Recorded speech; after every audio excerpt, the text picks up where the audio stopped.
Good evening, everyone. So tonight we're going to look at data submission specifically via Excel spreadsheet. There is some other methods as well that we will touch on.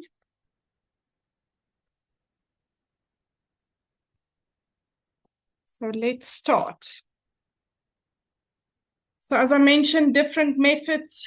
The one is on paper, but it's not recommended at all. If you still do it on paper, please find an alternative. Then there's the breed plan compatible Microsoft Excel templates. They're electronic and the society staff can import them into LR2, the society's database, seamlessly if completed correctly.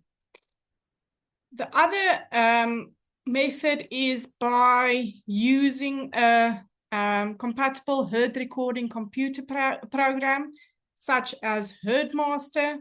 It's also electronic and can be seamlessly imported into LR2.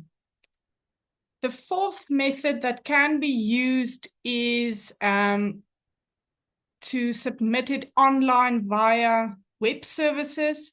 It's not available to all societies.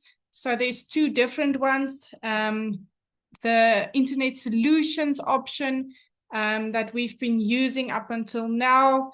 More recently, there's a LR Online option that some of the societies made available to their breeders. But these ones will change in about a year's time if we move over to our new system.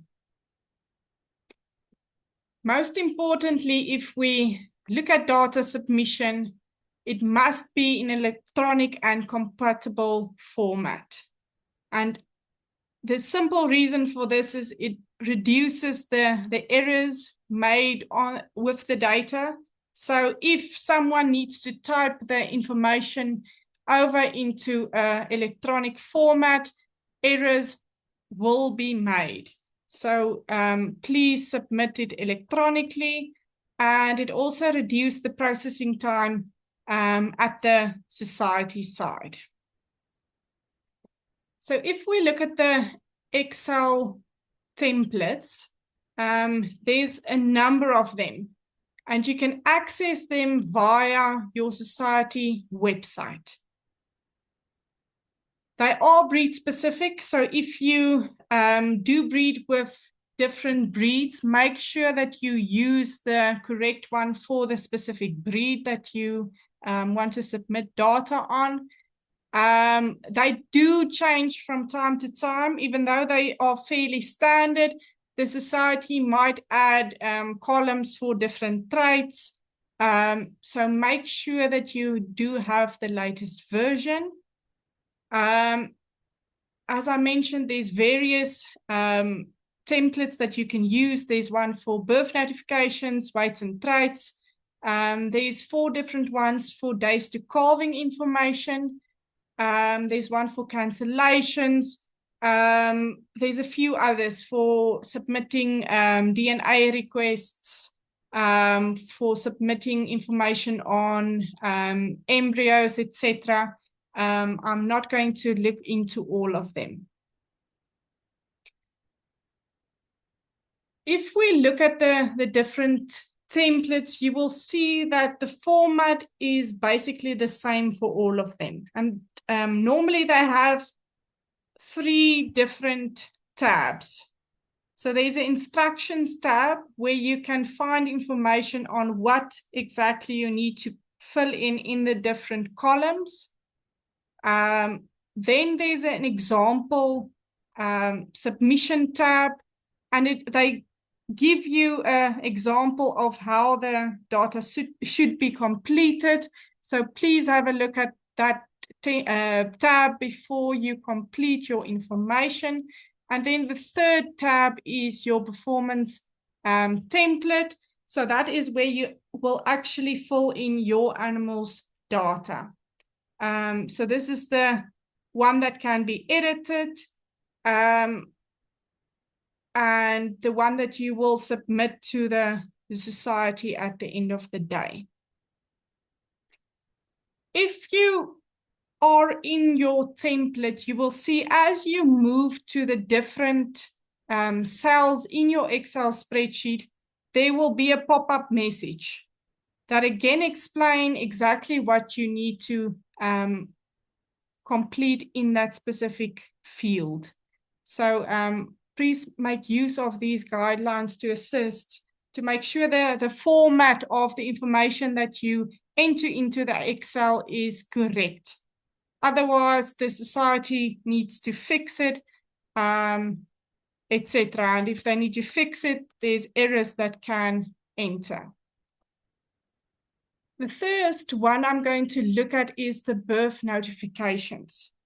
So as mentioned, the society or the different society templates differ slightly, but the basics are the same. So make sure you know what is required from your society. So the first column is your member ID. So why do I fill that in? I fill that in so that when the society pulls the data into the system know it belongs to my herd, so it's data that I enter. So that's very important to enter, enter into your spreadsheet.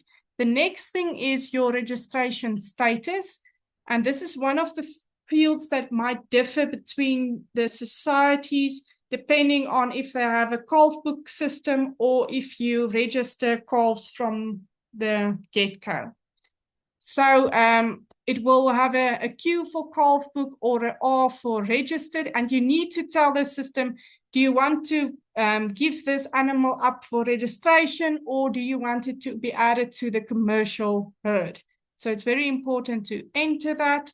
Then you add the name of the animal that you gave it. There's normally no restrictions on how the name is for or the format of the name.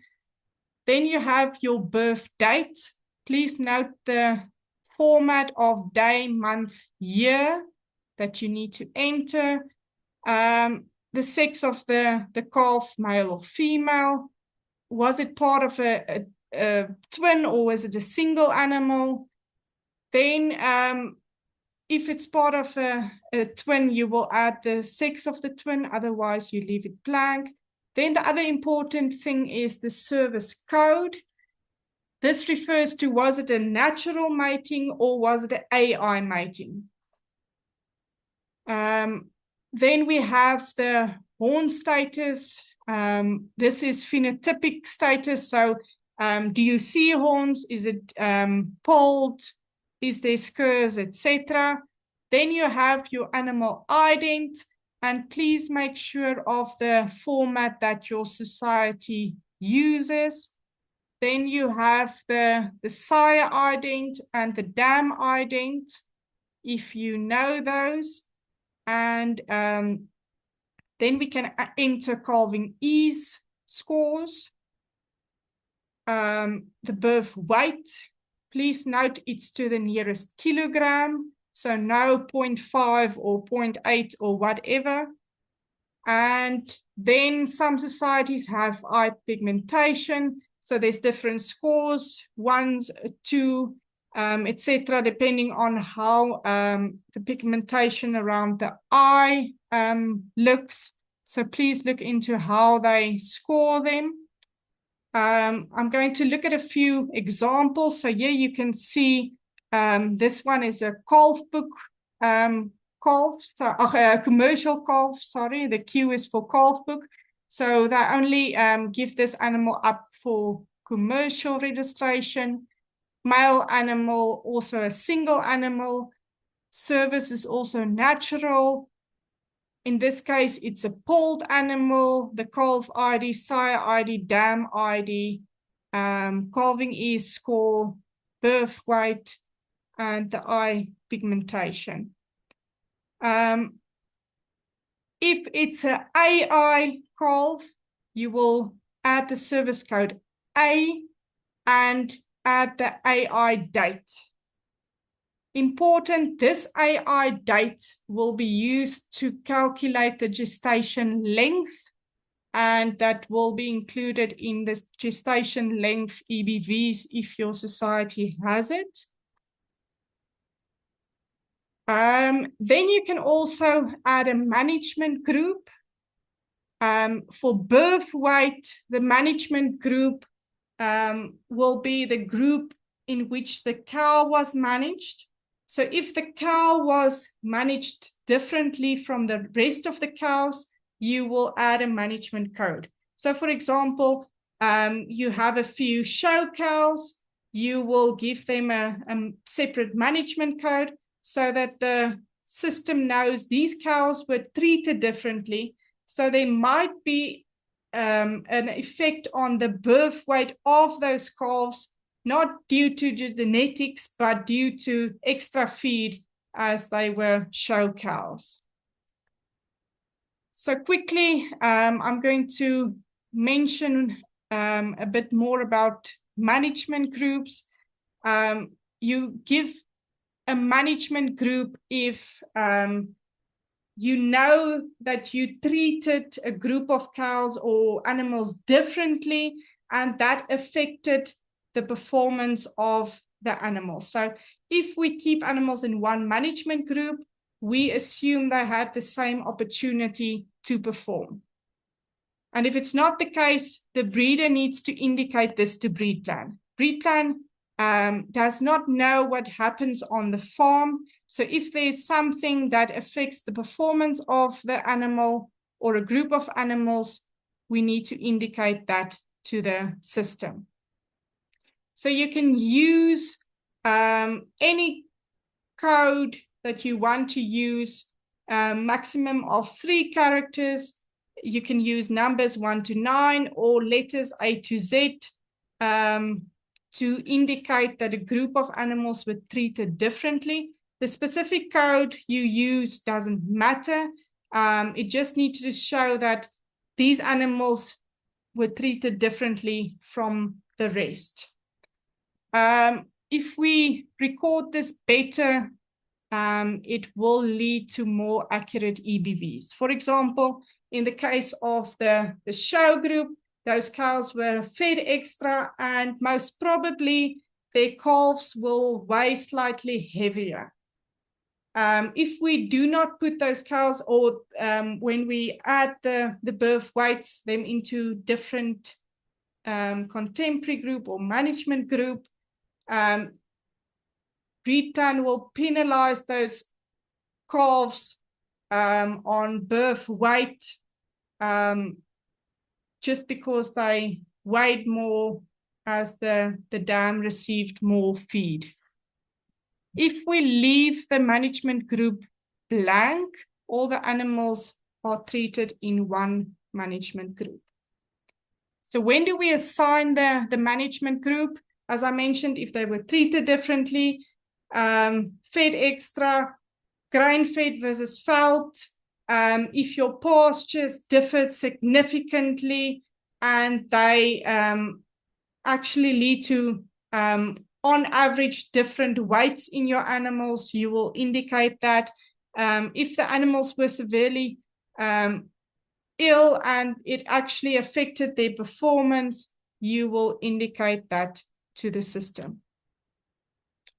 If we get back to our birth notification spreadsheet, the next thing that we can add is a birth fate. So you will add this if you give up the calf for registration, but the calf actually died. So there's different codes. There's a code for abortions. There's a code for the calf died within 48 hours or after 48 hours. These might differ slightly between the different breeds, so make sure you use the correct code.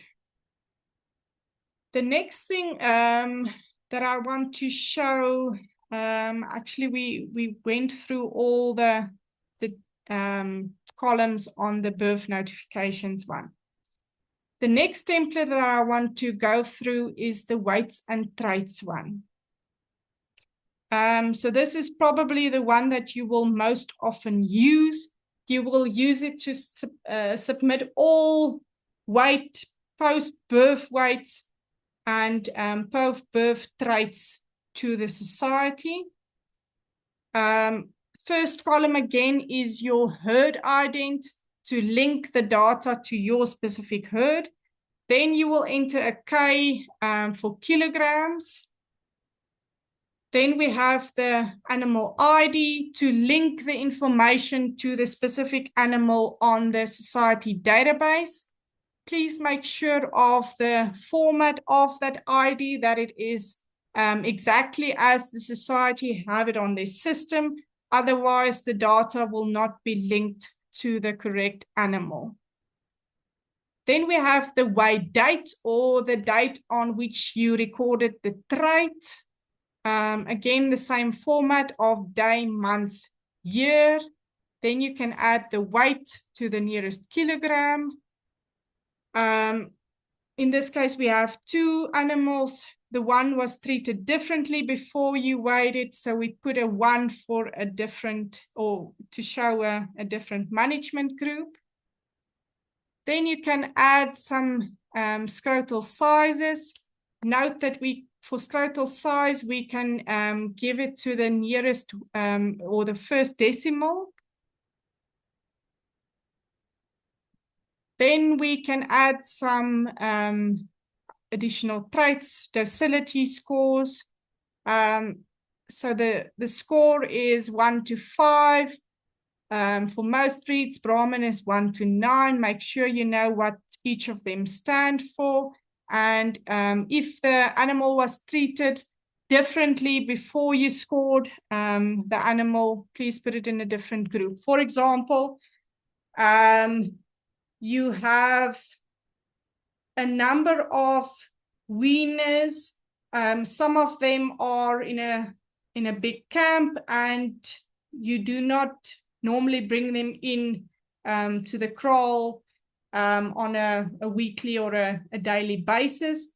So they are not accustomed to human interaction. And then you have a group of calves in a camp near the house. They often come into the kraal. They are used to human interaction. So if we score those calves for docility, they will react differently to the human scoring, or that is doing the scoring. So we need to put them in different management groups as they were treated differently before we scored them. Then some of the breeds do sheaf and navel scores. You can enter that. Then the castrate column refers to when you physically castrated a bull calf. And we indicate this if you castrated the calf, and after the castration, you actually weighed the calf. This is so that the system can keep them separate if it was a period between castration to weighing. Just a note, it's best practice to normally weigh your bull calves in one contemporary group before you castrate some of them. Then you can also enter RTU scanning results. Remember, these need to be done by an accredited scanner. And you enter the accredited scanner number there. Please note that normally the scanning information is submitted by the service provider. If you make use of ARC scanners, they will submit the information to the society.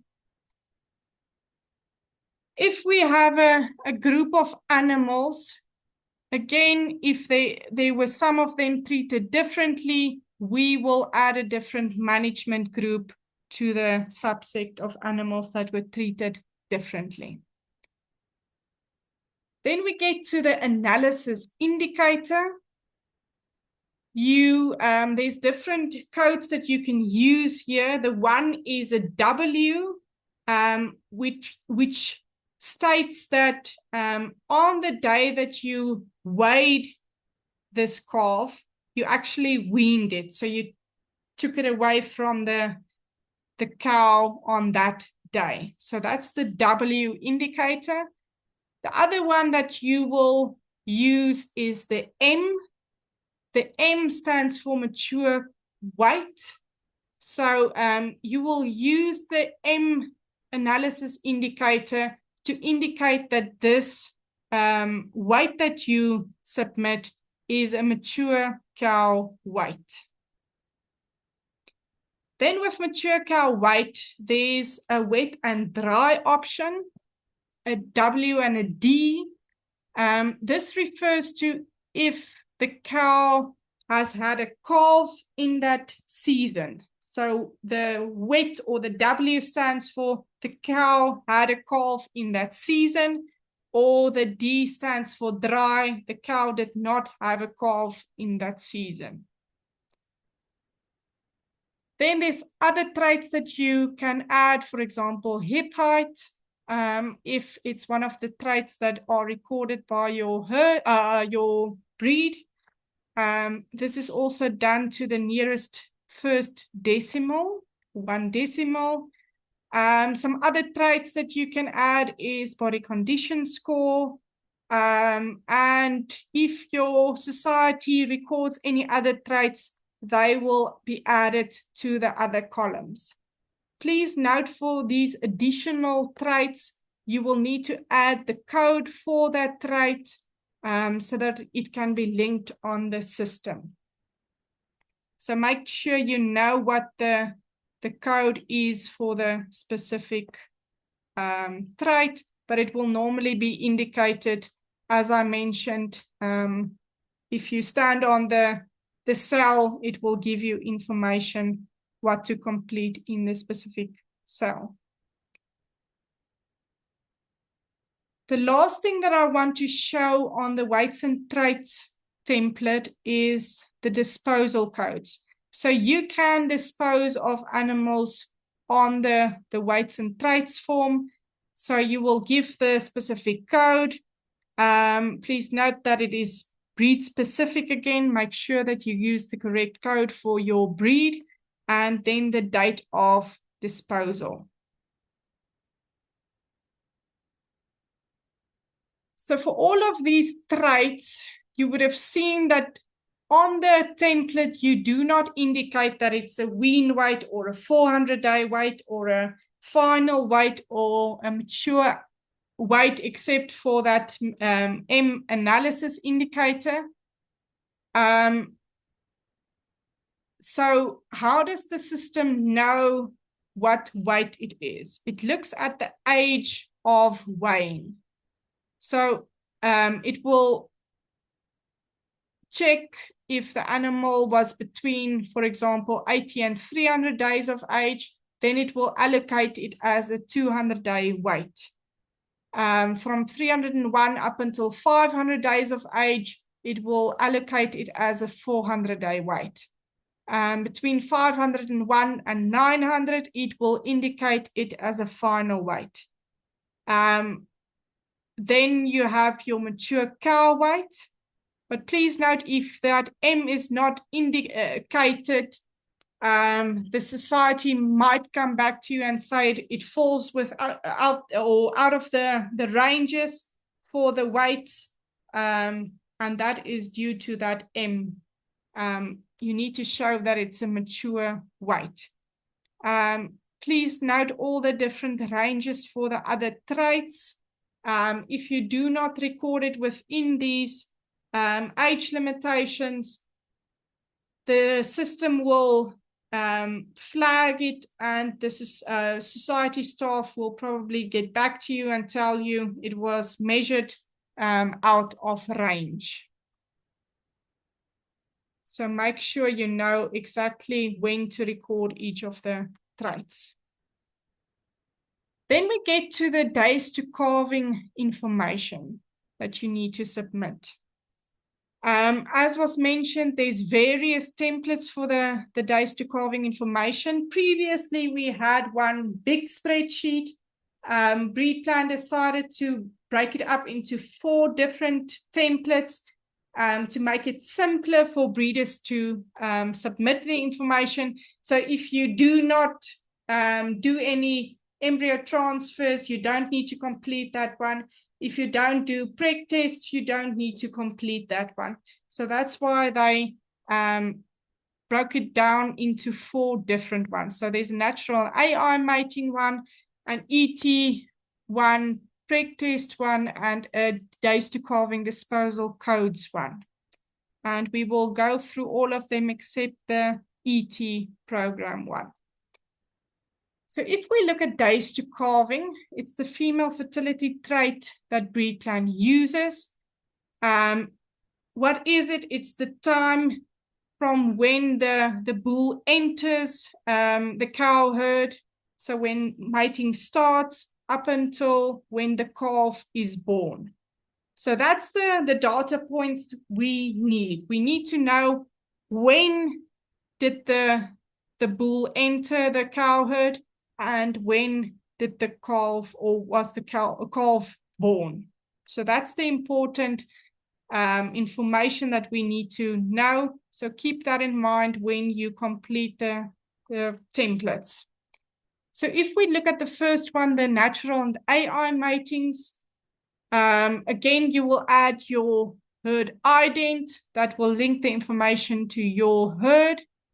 And then you will enter the cow ident to link it to the specific cow. Then there's an event date. So that's the bull in date. The date when you put the bull to the cows. Then there's the event code. So we use N for natural, and we add the sire ident in the next column. If the group of or subset of the cows were treated differently, we will indicate that with a management group. So for example, a group of cows you fed extra when mated, so you will indicate that with a different management group. Then there's the bull out date. So with the date when you actually remove the bull out of the pen with or out of the what do you call it, the paddock. Then you add the next cow, the event date. It can be exactly the same or a different sire if you have different mating groups. So note here that we have a different sire for this cow. The next thing that I want to show you is if you do make use of multiple sire matings, you can use a multiple sire mating ID to record the mating information. Please note that you need to record this multiple sire ID with your society, and there's normally a specific format for these IDs. So make sure to register this with the society, and then you can submit the mating information with that multiple sire ID. And you don't need to go and put the cow down 4 times to indicate all 4 bulls. The next thing that I want to show you is the AI matings. So there's 2 different ones. The I code stands for if you AI the cows on standing heat. So that you enter the event code, the event date, so the date that you AI'd the cow, and the semen that you used to AI the cow.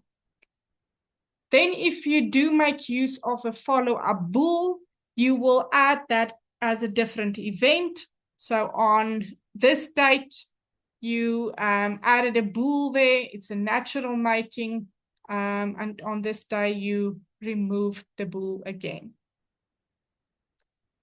Then if you do make use of synchronization before AI, you will indicate it with a Z, and you will add the synchronization date. Please note again that all of these codes, the explanations are on the Excel spreadsheet.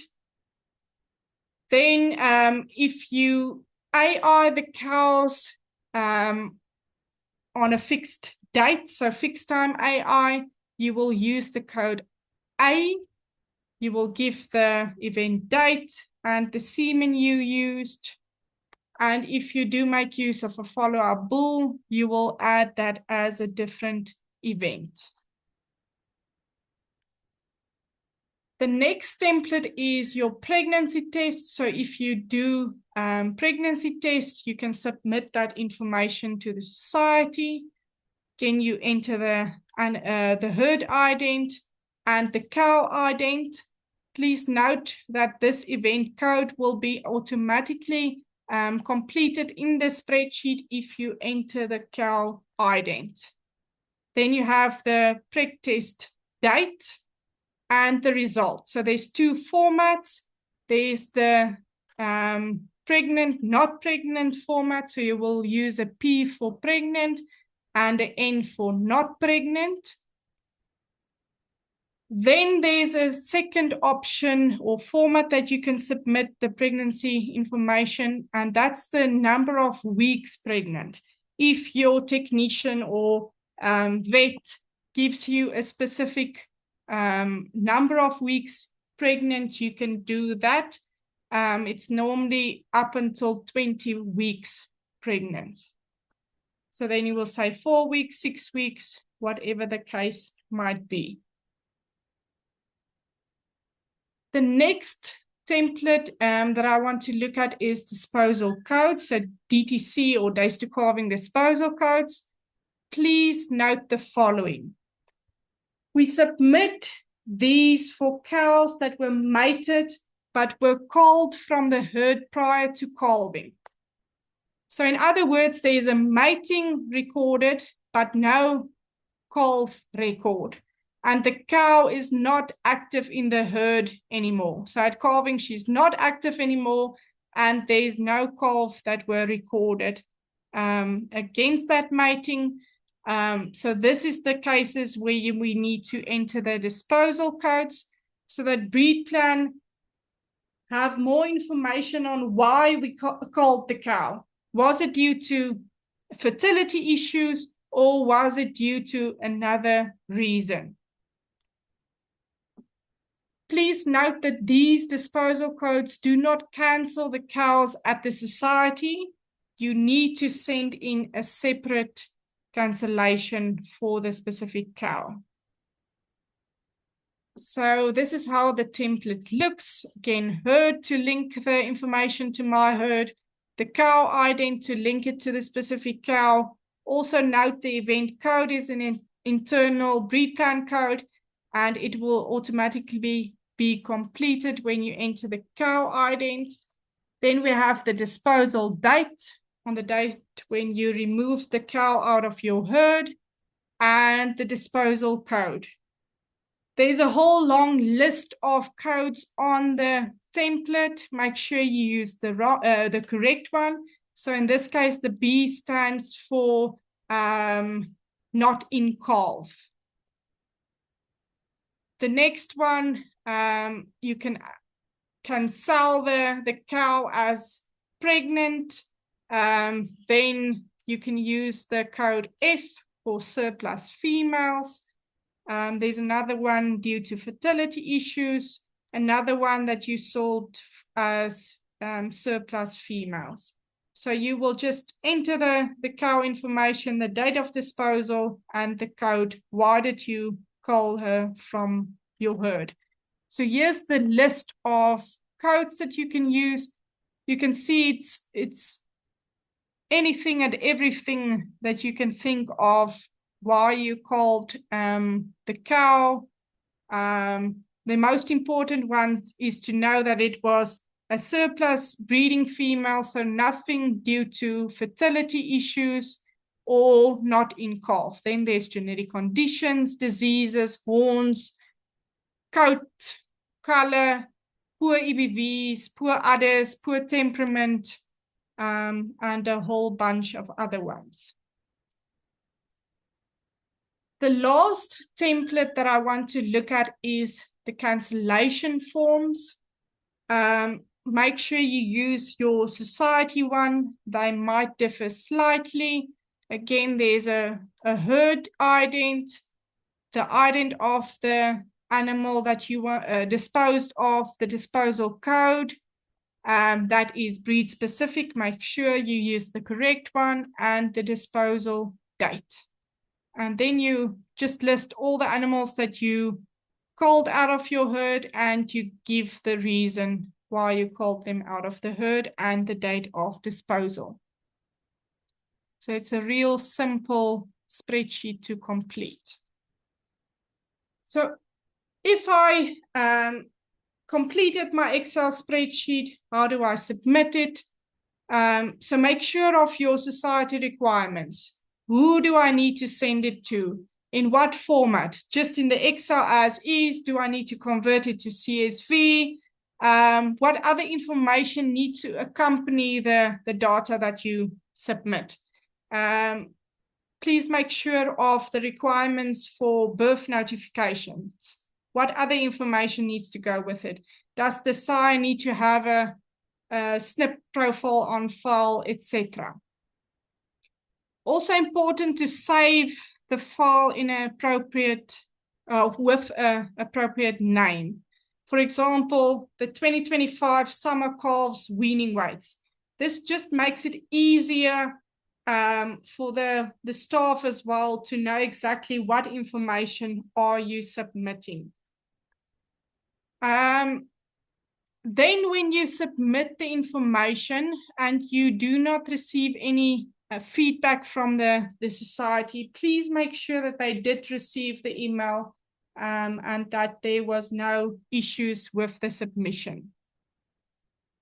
And remember, if you do submit performance information to the society, it will only be analyzed in the next month's breed plan run.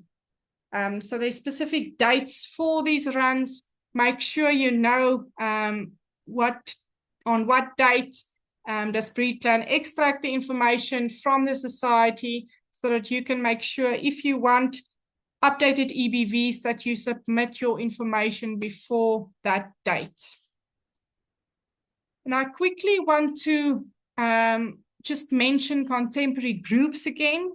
So we said, please submit your information within these contemporary groups and make sure that you indicate the management groups. And the importance of the contemporary groups is that any information that you submit to the society, in the analysis, it is only directly compared to the contemporaries. And the reason for this is breed plan needs to exclude as many of the non-genetic or environmental effects as possible.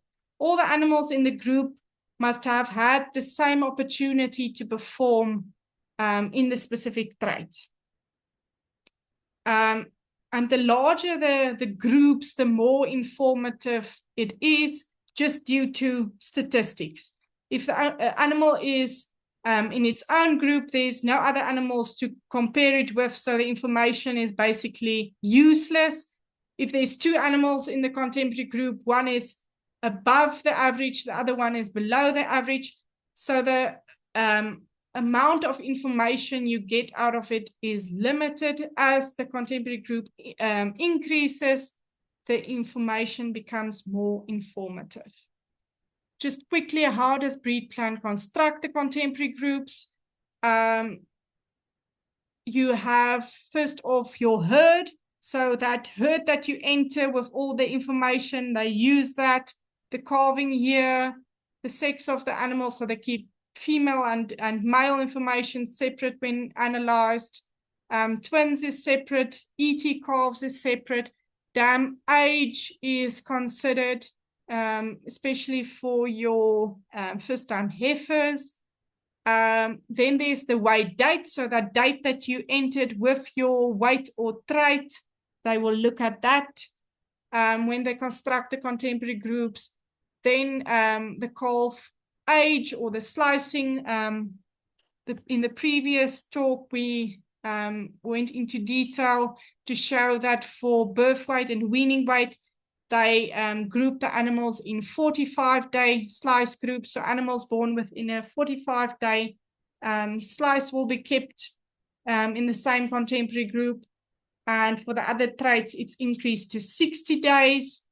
And then lastly, they look at that breeder-defined management group, the one that you entered when you submitted the weights and the traits, to indicate that these animals were treated differently from the rest. They will look at that when they construct the contemporary groups. So it's very important to keep those groups as large as possible to have informative information. This leads to higher accuracies.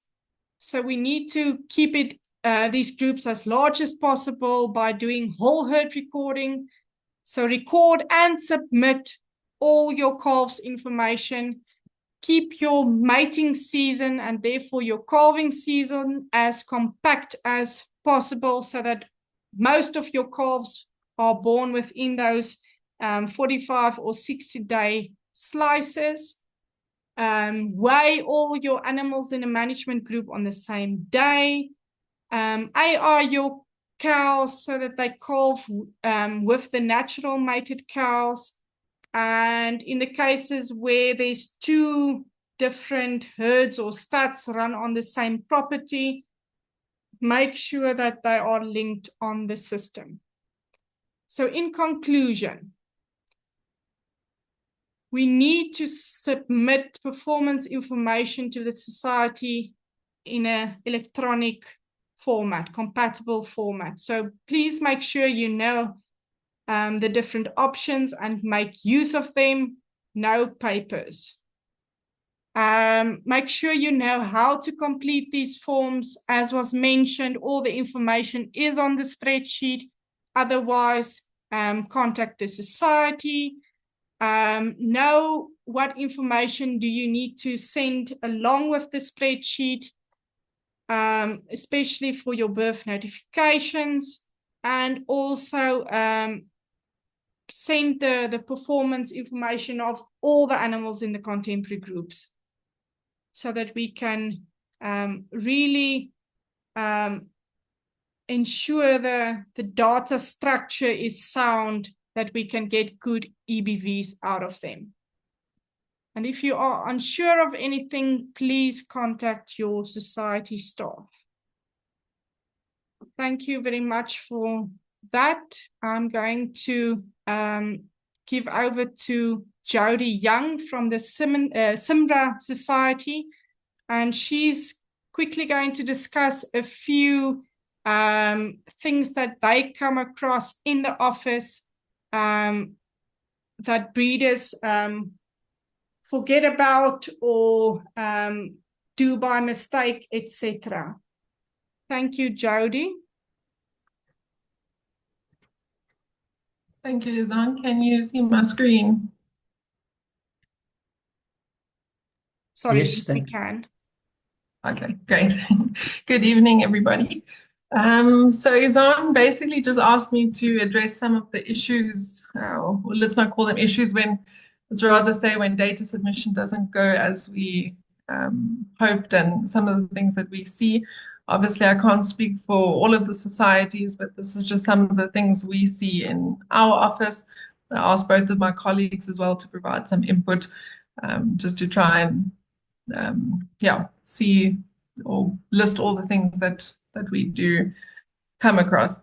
The things listed in this presentation are things that tend to things that we don't want, things that go wrong. So please don't take it as things that you should do. That's the first point. Then the second point is when Izaan asked me to prepare something for this course, I thought about the question of why is this important? And of course, for accurate data, that is the first and foremost. But secondly, the turnaround time for you as the member, I think is very important.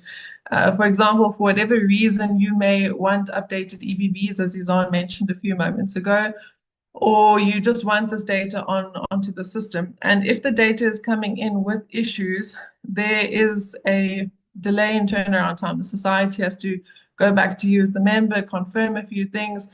For whatever reason, you only see your emails in a week's time, and then it gets back to the society, and perhaps during that period, a breed plan run has already come and gone, and it just slows down that turnaround time for you to get what it is that you need. So I think that that's the key thing there. Across all of the forms, there are some, there's a golden thread that happens. So I've highlighted that on this slide. And when they appear for all the other forms, I will not label the topic. So these are ones that come up fairly often, is animal IDs. Izaan did mention it a few times, but this is as per your society database. So if your society makes use of suffixes, if you, for example, there's an animal, for argument's sake, let's say it's ABC123, and that's how it is on your society database. If you have, perhaps you think the suffix B and you've submitted it with the B, the system does not pick that animal up. And then it slows down, it creates a lot of admin background checks to then verify that this is the animal that you are talking about. So just to ensure that the suffixes are correct, something we do also see is omitting herd letters from time to time. So you within your herd, you know it's your herd, of course, but sometimes when it comes to the society, you've then omitted that and the system does not pick that up. Then something that happens is dashes and spaces. This normally happens in the same way. It's usually the herd letters followed by the birth year. So for example, ABC 24, and then there's a dash or a space followed by the, for example, if it's the first calf of 2024, it will then be a 1. So however your society takes that up, just make sure it is in accordance with that. Usually it's without dashes and spaces, but just make sure that is in line with what your society requires. Then zero filling or not zero filling. It seems pretty counterintuitive to have those two things listed next to each other. But what I mean by that is you may have sent in that animal on your birth notification form as ABC 24-1, but for whatever reason on your own herd management, however you are working with your data on your farm, you zero fill it. So you would say ABC 2401 or 001, and then you submit that information to the society like that. But the calf is not actually on the system in that way. And then it creates a bit of a difficulty to locate that animal. So just make sure that that is how it should be. And then very often is we see just animal names coming through. So I know on the farm you might know that Lucy is Lucy, but unfortunately the system works with the animal IDs. So that is quite important. Then another common thread is dates. The date format for the data submission sheets is day, month, and then the year. And this is very often it comes through with dashes or backslashes or with the year coming first, followed by the month or the day. So please make sure that that is in the correct format. Then what we also see is moving of columns and deleting of columns. And that is the way that the system works is it already identifies based on the template what should be in each column, and that depends on your society. And if you've deleted a column or moved a column, it's then not going to accurately pick up that information as it should. So those are some of the key things that we do see. Specifically to the birth notification form, Izaan also mentioned this can be different for different societies. And if you are with multiple societies, please make sure that the one that you are submitting to, that you then use the correct form, because there are some of those minor differences. What we sometimes see in the member ID column, I do mention this for the other forms, so I'll go into detail here and not labor it on the other forms. Here is it will only be listed once. So please make sure that with every record it does get listed.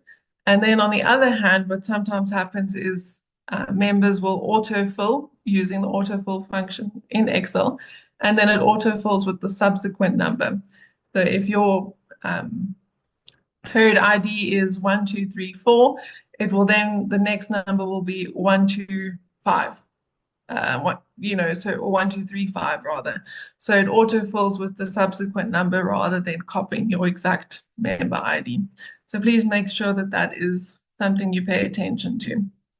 The registration status, that was the Q or R or C that Izaan referred to, and this is often just left blank. We do see that fairly often. So if that is something your society requires, just familiarize yourself with what the different codes mean so that you know how to take that up accurately. Then in the birth notification form with the animal name column, the form just requires the actual animal name. So for example, if you are naming the animal Lucy, if you then put in your stud prefix or your stud's name in front of it, the system then duplicates that. So if your stud's name is, for argument's sake, let's call it Sunshine. If you say Sunshine Lucy, then on the system it will become Sunshine Lucy. So it does that automatically. So it's just the animal name once. Okay, the dates, we did speak about that. Then on the occasion when there is a twin, we sometimes see that a twin has been indicated by using a 2 in the twin column, but then the sex of that twin is not indicated. So that is sometimes just an oversight, something that's forgotten to be filled in, but just something easy to forget to do. Then when it comes to the sire and dam identity columns, often it's just the name that comes through there rather than the sire or dam's animal ID. So it will just be for the sire, for argument's sake, Maverick or Tauro, or instead of actually the herd letters with the actual ID. Then when it comes to the traits, or in the birth notification form, it's the birth weight, we often see decimals and units, and the form does not take either of those. So just pay attention to that. And in the animal IDs, we did mention. Okay. Specific to the weights and traits, in the kgs column, again, this is something that is often just left blank and not filled in, or it is just listed once. So please make sure for every weight that is listed, for every animal that's coming through, or every trait rather, that column is then indicated accurately. Then measurements, again, including units or decimals, and in some cases not including decimals for your traits like your scrotal circumferences and hip heights where decimals are accepted. So just make sure that you are aware of which traits uses decimals or will accept decimals and which won't. And then the docility scores, we do sometimes see this. It differs depending on your society, and that you are aware of which way the scoring system goes. So, for example, if your society uses a 1 to 5 system and all of a sudden there's a score of 7, that won't be accepted by that society's database. So, just something to be aware of. Then in terms of the days to calving and mating list forms, again, the member ID, that's something that we do see. And then in the cow and sire ident, same problem with the IDs that we sometimes see, or just the names come through again. And then the disposal codes, Izaan did emphasize this, I will just mention it again, that the disposal code on these forms does not make the animals inactive on the system. It does not cancel the animals. It's a breed plan disposal code. So just make sure that you are aware of it. Then I did not mention it in this presentation, but in terms of the cancellation form, something that we do see is just a cancellation date. So you're indicating that animal A is to be cancelled on such a date without any cancellation code. So please, when you do send in your cancellation forms, just make sure that you indicate with a code why that animal has been taken out of your system or out of your herd. And that is, yeah, some of the main things that we see when it comes to the data submission. And yeah, just make sure that you make contact with your society. And if they do give you feedback, that you then respond to that so that your data can be taken up as quickly and accurately as possible.